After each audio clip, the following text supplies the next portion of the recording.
Halo teman-teman, di bagian sebelumnya, Aose dibawa ke pengadilan suku naga untuk mempertanggungjawabkan perbuatannya selama ini. Setelah perdebatan panas antara sifat angkuhnya melawan ayahnya sendiri, akhirnya berujung pada Aose yang divonis hukuman mati.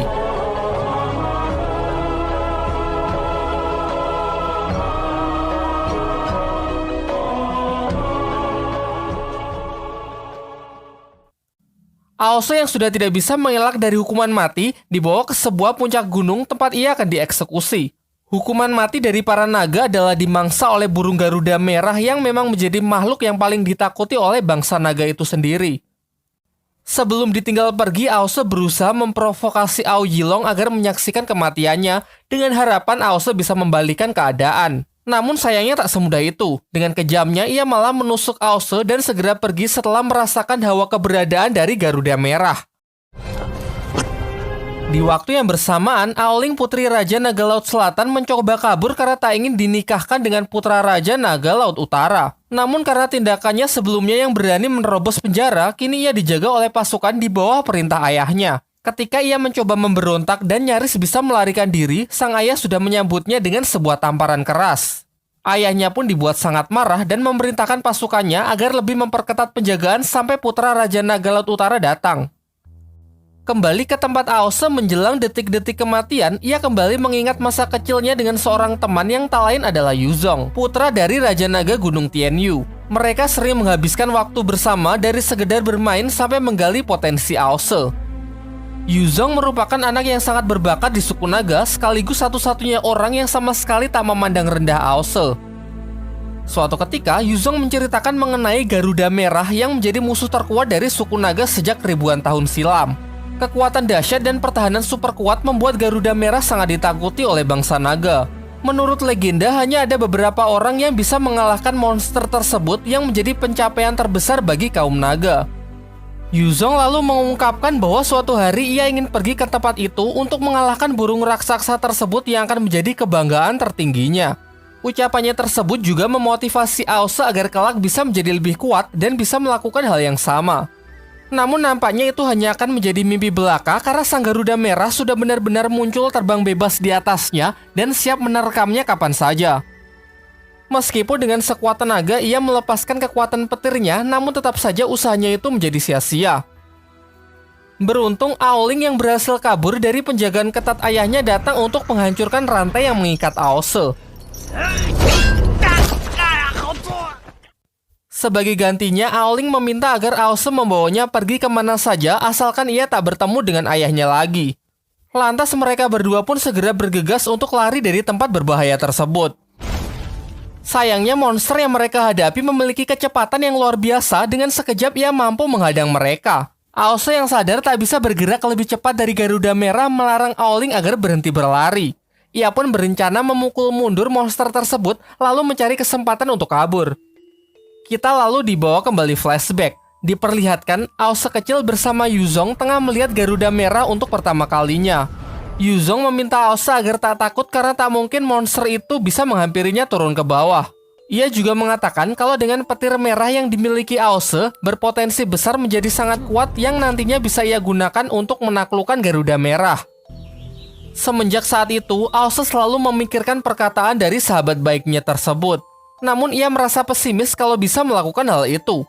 Mengetahui Aose yang memiliki keinginan mengalahkan Garuda Merah dimanfaatkan oleh anak di akademi yang ingin mencelakainya.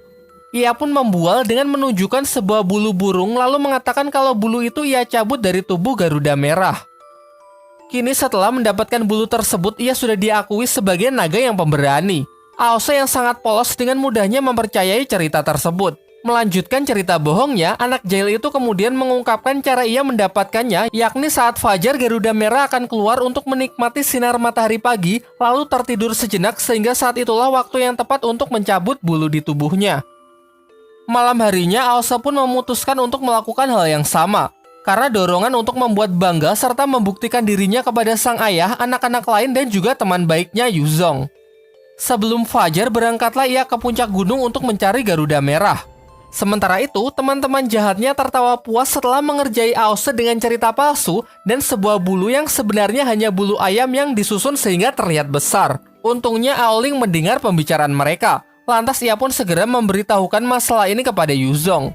Aose yang ingin diakui sebagai naga pemberani mulai panik karena ternyata Garuda Merah tidak tertidur, justru siap menerkamnya.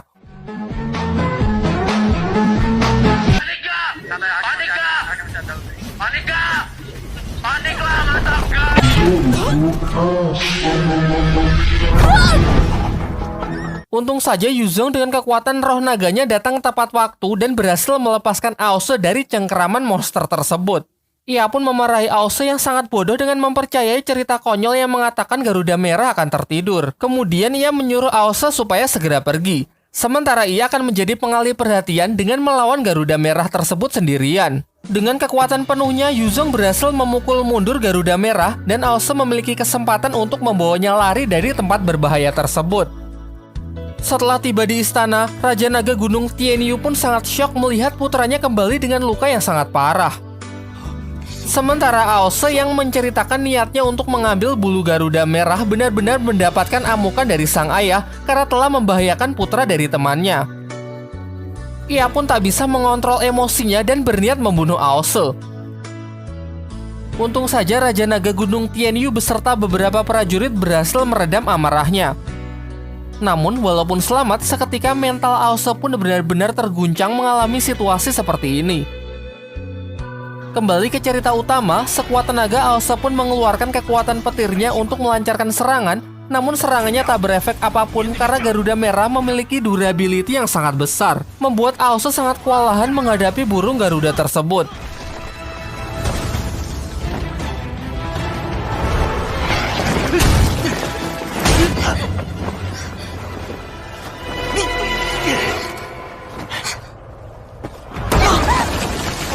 Sampai mereka lengah membuat Aoling nyaris dimangsa oleh Garuda Merah. Seketika Aose pun bangkit dengan seluruh sisa kekuatannya berhasil melepaskannya.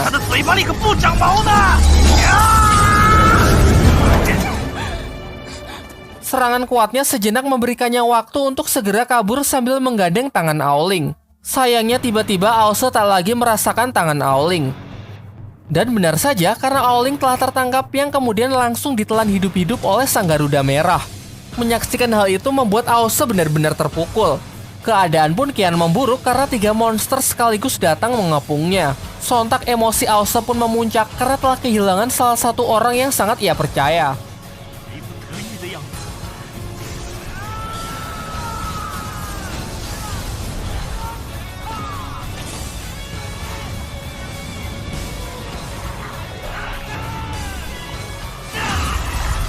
Ia lantas mengamuk dan secara brutal menghajar satu persatu burung tersebut. Sayangnya itu saja masih belum cukup karena ia harus menghadapi 3 monster itu sekaligus.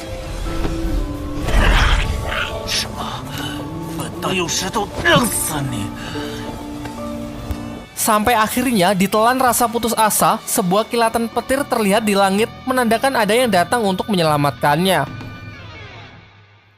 Di tempat lain, rombongan Biksu Tong dalam perjalanannya akan segera tiba di wilayah dari Siluman Kerbau, sebuah tempat hijau yang dipenuhi oleh padang rumput.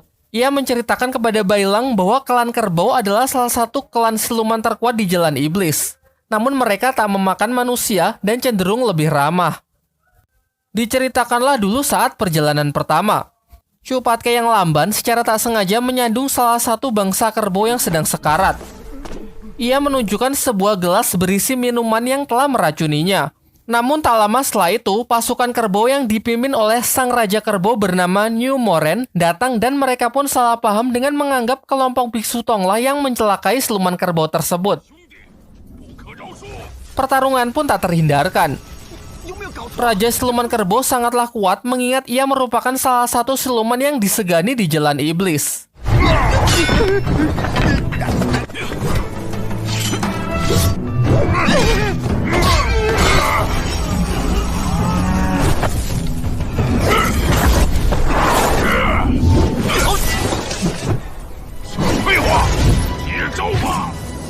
Diperlihatkan kekuatan dan kecepatannya mampu mengimbangi Sun Wukong.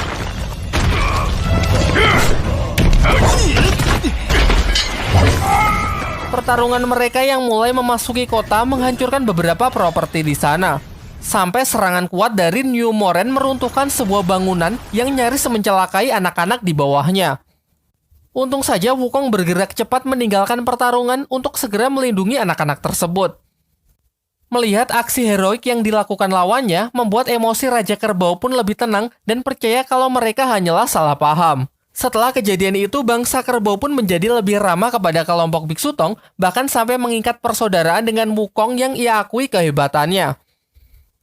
Singkat cerita, Bailang dan yang lainnya pun telah sampai di wilayah siluman kerbau. Akan tetapi yang terlihat nampak berbeda dengan apa yang digambarkan Biksu Tong sebagai tempat padang rumput. Karena yang terlihat justru sebuah daerah tandus yang sangat gersang. Suasana pun semakin memburuk dengan kedatangan sekelompok siluman lebah yang siap menyerang mereka. Diketahui siluman lebah juga merupakan siluman yang sangat merepotkan di jalan iblis karena terkenal dengan kejam dan selalu melakukan serangan dengan jumlah yang sangat banyak.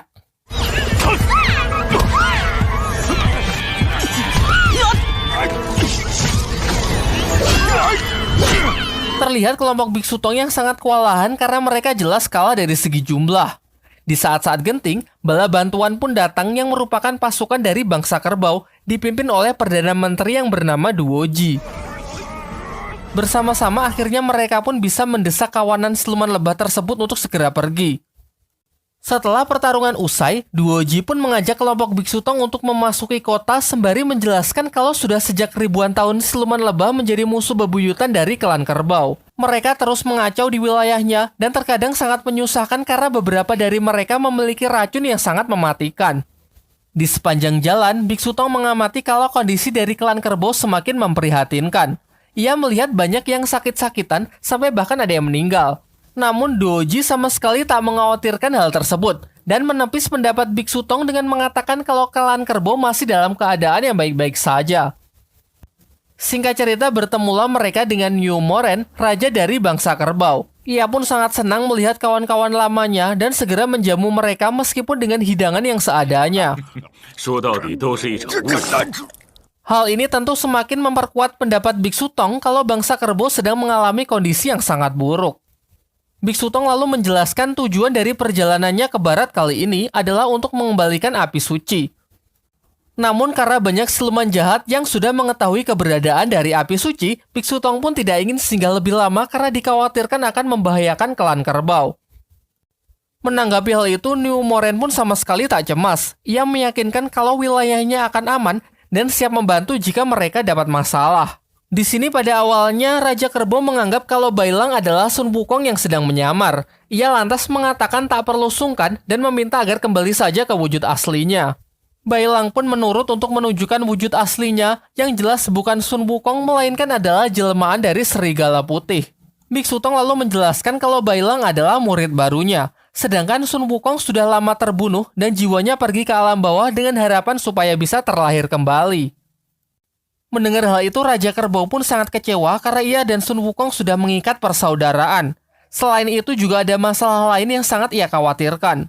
Dahulu ia sangat terpukau melihat kehebatan Wukong dan sifat heroiknya. Lantas ia memperkenalkannya kepada adik perempuannya yang membuat sang adik jatuh hati pada pandangan pertama. Sayangnya karena masih ada misi yang harus diselesaikan, rombongan Biksu Tong pun segera kabur dari tempat siluman kerbau. Semenjak saat itu, sang adik kerbau pun sangat sedih dan selalu mengurung dirinya di kamar selama berbulan-bulan berharap Sun Wukong bisa kembali. Hal ini membuat Raja Kerbau menggunakan berbagai cara untuk membujuknya hingga akhirnya ia berbohong dengan menjanjikan kalau Wukong pasti akan kembali untuk menikahinya setelah berhasil menyelesaikan misi mengambil kitab suci. Itu sebabnya ia sangat senang saat tahu rombongan Biksu Tong datang.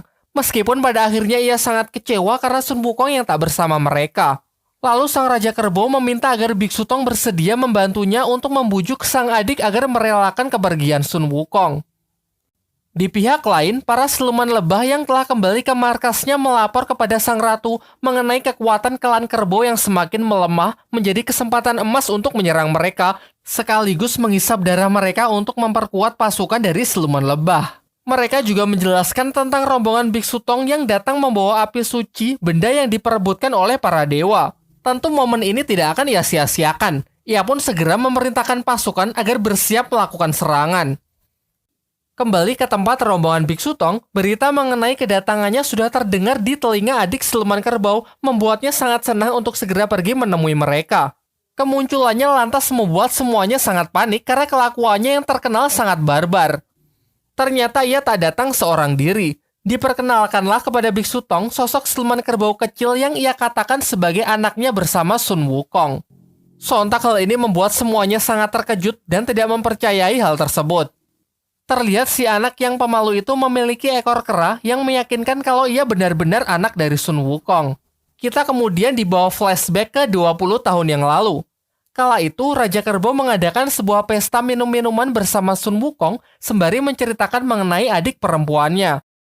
Raja Kerbau kemudian meminta kepada Sun Wukong agar membujuk sang adik yang selalu mengurung dirinya di kamar karena masalah kepercayaan diri. Singkat cerita, besoknya Wukong datang ke tempat adik kerbau yang terdengar suara piring-piring pecah dari kamarnya. Setelah bertemu, adik kerbau malah menutupi wajahnya karena memang ia sangat malu bertemu dengan orang lain. Dengan sedikit bujukan, ia pun menceritakan masalahnya kepada Sun Wukong, yaitu orang-orang selalu takut dan cenderung menjauhi dirinya karena sikapnya yang sangat barbar dan kekuatan yang sangat mengerikan. Itulah sebabnya ia merasa kurang nyaman ketika berhadapan dengan orang lain. Wukong pun lantas menasihatinya bahwa lebih baik menjadi diri sendiri daripada harus susah payah menyenangkan orang lain. Ia kemudian mengajak adik kerbau keluar untuk jalan-jalan dan mengajarinya berbagai cara untuk bersenang-senang. Beberapa waktu yang mereka habiskan bersama membuat adik kerbau merasa nyaman karena ini adalah kali pertamanya ada orang yang memperlakukannya sangat baik. Suatu ketika saat sedang bersama, mereka sempat diserang oleh sekawanan siluman lebah. Wukong pun lantas melindungi adik kerbau dan mengalahkan siluman-siluman tersebut. Hal ini jelas membuat adik kerbau sangat kagum dan diam-diam menyimpan perasaan lebih kepada Sun Wukong. Hingga pada suatu malam, ia terlihat sangat gelisah karena ingin segera menyatakan perasaannya. Ia pun tak ingin menunda lagi mengingat Wukong yang akan segera pergi untuk melanjutkan perjalanan. Tanpa berpikir lebih panjang lagi, malam itu juga ia pun memberanikan diri menemui Wukong di sebuah padang rumput untuk mengungkapkan isi hatinya sebelum semuanya terlambat. Ia pun langsung mengatakan semuanya, lalu meminta Wukong agar tetap bersamanya dan tidak meninggalkan klan kerbau. Kala itu Wukong yang masih tertidur mengigau sehingga mengiyakan permintaan dari adik kerbau. Kini adik kerbau pun merasa sangat kecewa karena Wukong yang pergi begitu saja dan tak menepati janjinya. Walau sudah mendengar cerita itu, Patke masih saja tidak percaya karena menurutnya ada yang aneh dengan kisah yang ia ceritakan. Berbeda dengan Xiaoyi yang mendukung adik kerbau karena merasakan penderitaannya sebagai sesama wanita. Ia pun mengungkapkan penyesalannya telah mengagumi Wukong selama ini setelah mengetahui kelakuan bejatnya yang sudah mencapakan adik kerbau. Biksu Tong yang sebenarnya juga masih ragu mendekati anak tersebut dan mendapati bahwa ekor yang menempel itu ternyata ekor palsu. Ditambah lagi orang tua asli dari sang anak datang dan meminta agar anaknya segera dikembalikan. Kini semuanya pun sudah jelas bahwa memang Sun Wukong tak mungkin melakukan hal semacam itu. Setelah melihat rencananya gagal total, adik kerbau pun sontak menunjukkan sifat aslinya dan langsung emosi, mengamuk serta mengancam kalau ia tak dipertemukan dengan Wukong maka semuanya akan ia bunuh.